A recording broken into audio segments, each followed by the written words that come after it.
Diploma in mechanical engineering কি?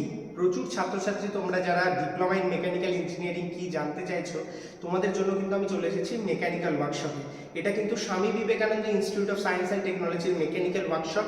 এবং এই মেকানিক্যাল ওয়ার্কশপে যে মেশিনগুলো দেখছো না, এগুলো কিন্তু তোমার 3 বছরের যে মেকানিক্যাল ইঞ্জিনিয়ারিং তুমি পড়বে তার জন্য কিন্তু খুব গুরুত্বপূর্ণ।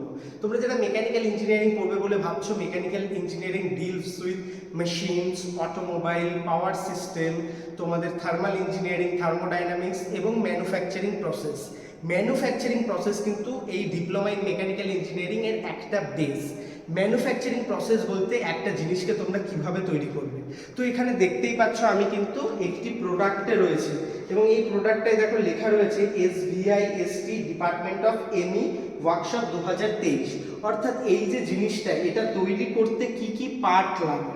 সর্বপ্রথমে শীট মেটালগুলোকে কিনে আনতে হয়, কিনে আনার পরে এগুলোকে কাটিং করতে হয়, তারপরে তার মেজারমেন্ট করা হয়, কাটিং মেজারমেন্ট ফাইনাল হওয়ার পরে সেগুলোকে জয়েনিং করা হয়, এবং জয়েনিং করার পরে তার যে ক্লিনিং বা তোমরা বলতে পারো এটার উপরে একটি কোটিং দেওয়া হয়, যেটাকে তোমরা সারফেস ফিনিশিংও বলতে পারো।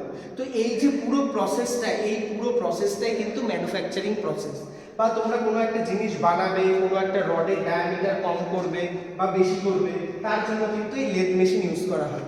এবং তোমরা যদি চাও কোনো রকম গিয়ার বানাবে বা কোনো রকম স্লট টাইপের কাটবে, তার জন্য কিন্তু এই মিলিং মেশিন ইউজ করা হয়। এছাড়া এখানে দেখো স্লটিং মেশিন রয়েছে, যেটাকে তোমরা শেপার বা ক্লিনারও বলতে পারো। সেই জিনিসগুলো দিয়ে কোনো কিছুর ওপর তুমি স্লট কাটতে চাও, কি হোল করতে চাও, এই সমস্ত জিনিস কিন্তু এই মেশিনে করতে পারবে। এছাড়া এই যে গ্রাইন্ডার, কোনো একটা মেটেরিয়ালের ওপর যদি খসখসে থাকে সেটাকে ক্লিন করার জন্য, বা এবড়ো খেবড়ো থাকলে সেটা ক্লিন করার জন্য এই মেশিনটা ইউজ করা হয়। তো এই মেকানিক্যাল ইঞ্জিনিয়ারিং ডিপ্লোমা মানেই কিন্তু এই সমস্ত মেশিন নিয়ে পড়াশোনা। এছাড়া তোমরা আরও জিনিস পড়বে, হাইড্রোলিক্স পড়বে, তোমরা পাওয়ার প্ল্যান্ট ইঞ্জিনিয়ারিং পড়বে, তোমরা ম্যানুফ্যাকচারিং প্রসেসের সাথে সাথে তোমরা যেটা পড়বে আইসি ইঞ্জিন পড়বে, অটোমোবাইল পড়বে। এই সমস্ত জিনিস নিয়ে কিন্তু মেকানিক্যাল ইঞ্জিনিয়ারিং। তাই তোমরা যারা মেকানিক্যাল ইঞ্জিনিয়ারিং নিয়ে পড়বে বলে ভাবছো, তোমাদের জন্য কিন্তু অ্যাডমিশন ওপেন রয়েছে। অবশ্যই স্ক্রিনে দেওয়া নাম্বারে যোগাযোগ করো, ডেসক্রিপশন বক্সে যোগাযোগ করো। প্রো টেকনিক্যাল জিনিয়াস কিন্তু তোমাদের অলওয়েজ টপ কলেজগুলো সাজেস্ট করবে মেকানিক্যাল ইঞ্জিনিয়ারিং এর জন্য। ধন্যবাদ।